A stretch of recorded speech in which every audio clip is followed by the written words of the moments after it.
എല്ലാവർക്കും നമസ്കാരം. ഞാൻ സരിത മഹേശ്വരൻ.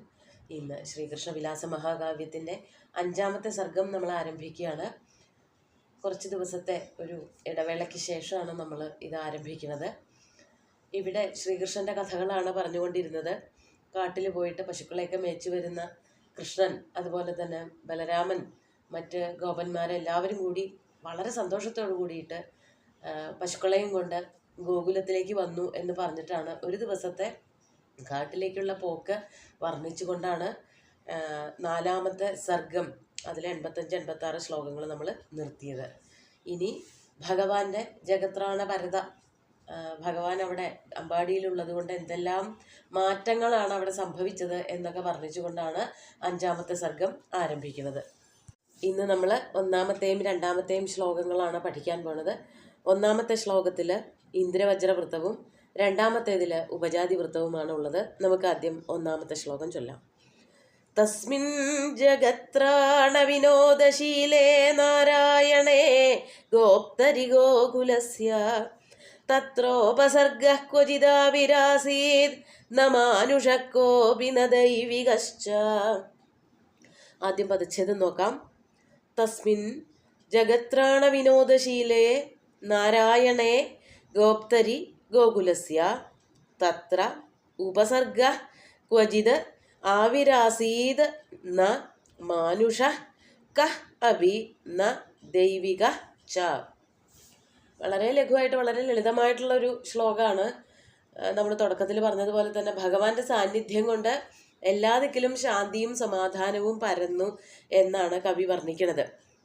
ആദ്യത്തെ ഒരു വരിയിൽ സതിസപ്തമിയിലാണ് ഭഗവാന്റെ വിശേഷണം കൊടുത്തിരിക്കുകയാണ്. ജഗത്രാണ വിനോദശീലേ തസ്മിൻ നാരായണേ ഗോകുലസ്യ ഗോപ്തരി. അതായത് ഭഗവാൻ ശ്രീകൃഷ്ണൻ അതാണ് ജഗത്രാണ വിനോദശീലൻ. അതായത് ജഗത്തിനെ മുഴുവനും പരിപാലിക്കുവാൻ, ത്രാണം ചെയ്യുവാൻ അല്ലെങ്കിൽ ത്രാണനം ചെയ്യുവാൻ, പരിപാലിക്കുവാൻ സദാ സന്നദ്ധനായിട്ടുള്ള, അത് ഒരു ലീലയായിട്ട് വിനോദമായിട്ട്, ഏറ്റവും ഇഷ്ടപ്പെട്ട പ്രവൃത്തിയെയാണ് വിനോദമായിട്ട് നമ്മൾ പറയാം.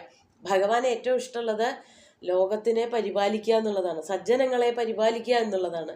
ആ പരിപാലനം വളരെ സന്തോഷത്തോടു കൂടി വളരെ ലളിതമായിട്ട് ചെയ്തുകൊണ്ടിരിക്കുന്ന ശീലം എന്ന് പറയുമ്പോൾ അതെന്നും ചെയ്തുകൊണ്ടിരിക്കുന്ന, തൻ്റെ ജീവിത വൃത്തിയായിട്ട്, തൻ്റെ പ്രവൃത്തിയിൽ, വ്യാപാരങ്ങളിൽ ഒന്നായിട്ട് സ്വീകരിച്ചിട്ടുള്ള, അതാണ് ജഗത്രാണ വിനോദശീലേ തസ്മിൻ നാരായണേ. അങ്ങനെയുള്ള നാരായണൻ, നാരായണൻ എന്ന് പറഞ്ഞാൽ ശ്രീകൃഷ്ണനെയാണ് ഉദ്ദേശിക്കുന്നത്. ഭഗവാൻ മഹാവിഷ്ണുവും നാരായണൻ തന്നെയാണ്. ഇവിടെ പറയാണ് നരാജാതാനി തത്വാനി നാരായണീതി വിദുർബുധ തസ്യതാന്യയനം പൂർവം തേന നാരായണ സ്മൃത. എന്തുകൊണ്ടാണ് ഭഗവാന് നാരായണൻ എന്ന് പേര് കിട്ടിയത് എന്ന് പറയാണ്. നരാജാതാനി തത്വാനി നാരായണി. നരനിൽ നിന്നുണ്ടായ തത്വങ്ങളെയാണ് നാരങ്ങൾ എന്ന് പറയണത്.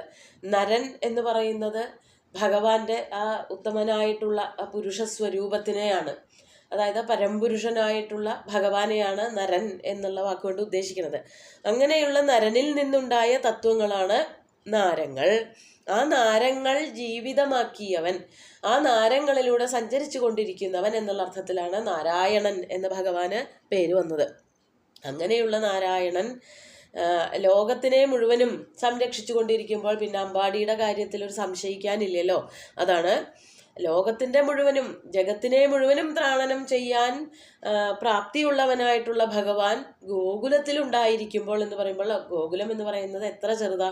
അപ്പോൾ ആ ഗോകുലത്തിൻ്റെ ഒരു സുരക്ഷിതത്വത്തിനെ പറ്റിയിട്ട് ഇനി കൂടുതലൊന്നും പറയാനില്ലല്ലോ എന്നാവണം കവി ഉദ്ദേശിക്കുന്നത്.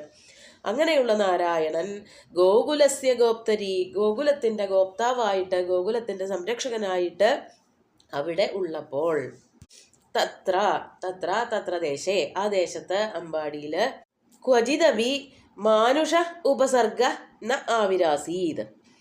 ക്വചിദപി ഒരിക്കൽ പോലും, ഒരു തവണ പോലും, മാനുഷ ഉപസർഗ മനുഷ്യ സംബന്ധിയായിട്ടുള്ള, മനുഷ്യന്മാരുണ്ടാക്കുന്നതായ ഉപസർഗം. ഉപസർഗം എന്ന് പറഞ്ഞാൽ ബുദ്ധിമുട്ടുകൾ, വല്ലായ്മകൾ, ദുഃഖങ്ങൾ, ദുരിതങ്ങൾ, അതാണ് ഉദ്ദേശിക്കുന്നത്.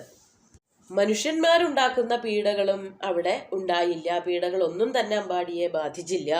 അതാണ് മാനുഷ കോപി ഉപസർഗ ക്വചിതപി ന ആവിരാസീത്. അതുപോലെ തന്നെ ന കോപി ദൈവിക ച, ദൈവികമായിട്ടുള്ള ഒരു പീഡകളും അവിടുത്തുകാർക്ക് അനുഭവിക്കേണ്ടതായിട്ട് വന്നില്ല. അതായത് ഭഗവാൻ അവിടെ ഉള്ളത് കൊണ്ട് ഇതൊന്നും അനുഭവിച്ചില്ല, പീഡകൾ ഉണ്ടായില്ല എന്നല്ല അതിനർത്ഥം. നമുക്കറിയാം, ഭാഗവതവും നാരായണീയൊക്കെ വായിച്ചു നോക്കുമ്പോൾ അവിടെ വെള്ളപ്പൊക്കം ഉണ്ടായി, പലതരത്തിലുള്ള ദുഃഖങ്ങൾ ദുരിതങ്ങളുണ്ടായി, കാളിയൻ വന്നു, അസുരന്മാർ പലരും വന്നു, പലതരത്തിലുള്ള ആക്രമണങ്ങളൊക്കെ ഉണ്ടായി. പക്ഷെ അതിനെയൊക്കെ മറികടക്കാൻ ഭഗവാൻ നല്ലവണ്ണം സഹായിച്ചു എന്നുള്ളത് കൊണ്ട്, ഭഗവാന്റെ ഒരൊറ്റ സംരക്ഷണം കൊണ്ട് അമ്പാടി എന്തെല്ലാം ദുരിതങ്ങളെ തരണം ചെയ്തു. അതുകൊണ്ട് ഭഗവാൻ അവിടെ ഉള്ളത് കൊണ്ട് ഒരു തരത്തിലുള്ള പീഡകളും അവരെ ബാധിച്ചില്ല എന്ന് വേണം നമ്മൾ മനസ്സിലാക്കാൻ. മനുഷ്യന്മാരുണ്ടാക്കുക എന്ന് പറഞ്ഞാൽ കള്ളന്മാര് അങ്ങനെയൊക്കെയുള്ള പ്രവൃത്തികളാണ്, കള്ളത്തരം, മോഷണം തുടങ്ങിയിട്ടുള്ള പ്രവൃത്തികൾ. ദൈവം മൂലമുണ്ടാകുന്നത് എന്ന് പറഞ്ഞാൽ അതിവൃഷ്ടി, അനാവൃഷ്ടി, അത് അടുത്ത ശ്ലോകത്തിൽ വിസ്തരിച്ച് പറയുന്നുണ്ട്. അങ്ങനെയുള്ള ഒരു ബുദ്ധിമുട്ടുകളും കാര്യമായിട്ട് അമ്പാടിയെ ബാധിച്ചില്ല എന്ന് പറഞ്ഞുകൊണ്ടാണ് കവി 5-ാമത്തെ സർഗം ആരംഭിക്കുന്നത്. നമുക്ക് അടുത്ത ശ്ലോകം കൂടി ചൊല്ലി നോക്കാം. നൃപാദ്ഭയം ന ക്വചിദാവിരാസീത് ശബ്ദോപി നാകർണ്യത തസ്കരാണാം ന ഭൂതരണ്യേഷു ദവാഗ്നിപീഡ വ്യാഘ്രാദയോ ഗോഷു ജഹുർവിരോധം. ഇതിലെ പദങ്ങൾ ആദ്യം നോക്കാം. നൃപാദ് ഭയം ന ക്വചിത് ആവിരാസീത് ശബ്ദ അപി ന ആകർണ്യത തസ്കരാണാം ന അഭൂത് അരണ്യേഷു ദവാഗ്നിപീഡ വ്യാഘ്രാദയ ഗോഷു ജഹു വിരോധം. ഇതൊക്കെയാണ് ഇതിലെ പദങ്ങൾ. ആദ്യം പറഞ്ഞ ശ്ലോകത്തിൽ, 1-ാമത്തെ ശ്ലോകത്തിൽ ഏതൊക്കെ തരം പീഡകൾ ഇല്ലാതെയായി എന്നുള്ളത് വിസ്തരിച്ച് പറയാണ് ഇവിടെ ചെയ്യണത്. ഇവിടെ ആദ്യം പറയാണ്, ഇവർക്കെല്ലാവർക്കും കംസനെ വലിയ പേടിയാണ്. കംസൻ വളരെ ക്രൂരനായിട്ടുള്ള ഒരു രാജാവാണെന്നുള്ളത് കൊണ്ട് കംസനെ പേടിച്ചുകൊണ്ടാണ് അവരവിടെ കഴിയണത്. അപ്പോൾ ഭഗവാൻ അവിടെ ശക്തിമാനായിട്ട് ആ പ്രദേശത്തിൻ്റെ, ഗോകുലത്തിൻ്റെ ഭരണം അങ്ങോട്ട് കയ്യാളിയതിന് ശേഷം പിന്നെ രാജാവിനെ പറ്റിയിട്ടൊന്നും ഓർത്ത് അവർക്ക് പേടിക്കേണ്ടതായിട്ട് വന്നില്ല എന്നാണ് ഇവിടെ ആദ്യം തന്നെ പറയണത്. നൃപാദ ഭയം ന ക്വചിത് അപി ആവിരാസീത്. നൃപനിൽ നിന്നുള്ള ഭയം ഒരിക്കൽ പോലും അവിടെ ആർക്കും ഉണ്ടായില്ല. നൃപാദ് എന്ന് പറയുമ്പോൾ അവിടെ വെറുതെ രാജാവ് എന്നേ പറഞ്ഞിട്ടുള്ളൂ എങ്കിലും രാജാവ് എന്നുള്ളത് കൊണ്ട് നമ്മൾ മനസ്സിലാക്കേണ്ടത് കംസൻ എന്ന് തന്നെയാണ്. കംസനെ ഭയന്നാണ്. കംസന്റെ ആ വലിയൊരു ഭരണത്തിന് കീഴിലാണ് ഈ പറഞ്ഞ പ്രദേശങ്ങളൊക്കെ ഉള്ളത്. അതുകൊണ്ട് കംസനെ ഭയന്നാണ്. എപ്പോൾ വേണമെങ്കിലും എന്ത് വേണമെങ്കിലും ചെയ്യാൻ തക്കവണ്ണം ദുഷ്ടമതിയായിട്ടുള്ളൊരു രാജാവാണ് കംസൻ. അപ്പോൾ കംസനെ ഭയന്നുകൊണ്ടാണ് എല്ലാ പ്രജകളും അവിടെ വാണിരുന്നത്. പക്ഷേ ഭഗവാന്റെ വളർച്ചയ്ക്ക് ശേഷം അവിടെ കംസനിൽ നിന്ന് ആർക്കെങ്കിലും പേടിയുള്ളതായിട്ട് തോന്നിയില്ല. അതോടൊപ്പം തന്നെ പറയാണ്, തസ്കരാണാം ശബ്ദ അപി ന ആകർണ്യത. തസ്കരാണാം, തസ്കരന്മാരെന്ന് പറഞ്ഞാൽ കള്ളന്മാരെന്നാണ് അർത്ഥം. തസ്കര എന്നുള്ള വാക്ക് ഉണ്ടാവുന്നത് ശരിക്കും തത് കര എന്ന് തന്നെയാണ്, അത് ചെയ്യുന്നവൻ. അത് എന്നുള്ളത് കൊണ്ട് ഏറ്റവും പൊട്ട പ്രവൃത്തി, പറയാൻ പോലും കൊള്ളില്ലാത്ത പ്രവൃത്തി എന്നുള്ള അർത്ഥത്തിലാണ് അവിടെ തത്കര എന്ന് വരുന്നത്. അത് ചില വ്യാകരണ സൂത്രങ്ങളൊക്കെ വന്നിട്ടാണ് പിന്നെ തസ്കരനാവണത്. അതായത് ഏറ്റവും മ്ലേച്ഛമായിട്ടുള്ള കർമ്മമാണല്ലോ, മറ്റൊരാളുടെ സ്വത്ത് കവർന്ന് അതുകൊണ്ട് ജീവിക്കുകയോ ഒക്കെ ചെയ്യുന്നത് ഏറ്റവും മോശമാണ്. അതുകൊണ്ട് ആ ചീത്തപ്രവൃത്തി ചെയ്യുന്നവൻ എന്നുള്ള അർത്ഥത്തിലാണ്. പ്രത്യേകിച്ച് എന്താ പ്രവൃത്തി എന്നൊന്നും പറയാതെ തത് എന്നുള്ള ഒരൊറ്റ വാക്കുകൊണ്ട് ആ പ്രവൃത്തിയെ സൂചിപ്പിക്കുകയാണ് ഇവിടെ. സംസ്കൃതത്തിൽ അങ്ങനെയാണ് പ്രയോഗമുള്ളത്. അങ്ങനെയുള്ള തസ്കരന്മാരുടെ ഒരു വാർത്ത പോലും എവിടെയും കേട്ടില്ല.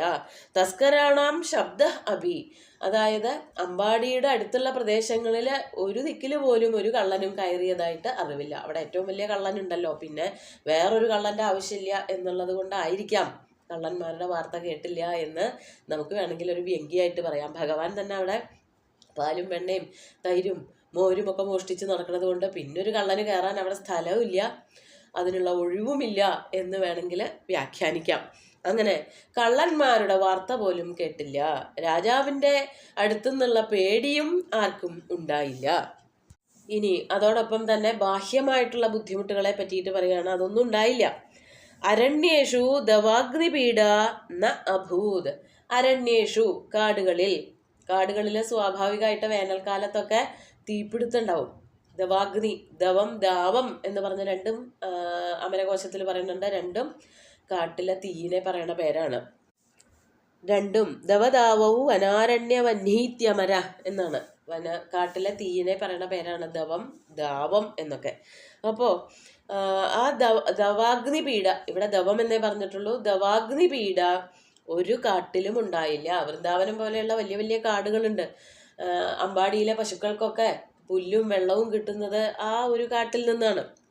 പക്ഷെ അവിടെ തീപിടുത്തങ്ങളൊന്നും ഉണ്ടായില്ല. സാധാരണഗതിയിൽ വേനൽ മൂക്കുമ്പോൾ തീ പിടിക്കാറുള്ളതാണ്. പല കാടുകളിലും തീ ഉണ്ടാവാറുണ്ട്. പക്ഷെ വൃന്ദാവനത്തിൽ തീയിൻ്റെ ഒരു സംഗതി പോലും, തീയിൻ്റെ ഒരു വാർത്ത പോലും കേൾക്കാനുണ്ടായില്ല.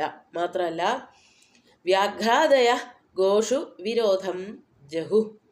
വ്യാഘ്രം മുതലായിട്ടുള്ള വന്യജീവികൾ, ഹിംസ്രജീവികൾ, മറ്റുള്ളവയുടെ മാംസം തിന്ന് ജീവിക്കുന്നവരായിട്ടുള്ള ജീവികൾ, അവരെയാണ് ഹിംസ്ര ജന്തുക്കൾ എന്ന് പറയുക. അവിടെ സിംഹം, പുലി, കരടി തുടങ്ങിയിട്ടുള്ളതൊക്കെ അങ്ങനെയുള്ള മൃഗങ്ങളാണ്.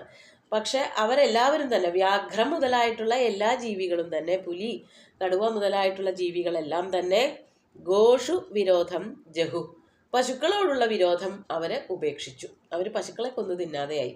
അതായത് ഭഗവാന്റെ പശുക്കളാണ് എന്ന് മനസ്സിലാക്കിയത് മുതൽ ഒരൊറ്റ പുലിയും അല്ലെങ്കിൽ സിംഹമോ കടുവയോ കരടിയോ ഒന്നും പശുക്കളെ പിടിക്കാതെയായി. ഗോകുലത്തിൽ വലിയൊരു സുരക്ഷ തന്നെയാണ് ഭഗവാൻ ഉണ്ടാക്കിയത് എന്നാണ് ഇവിടെ 2 ശ്ലോകങ്ങളെ കൊണ്ട് കവി വർണ്ണിച്ചിരിക്കുന്നത്.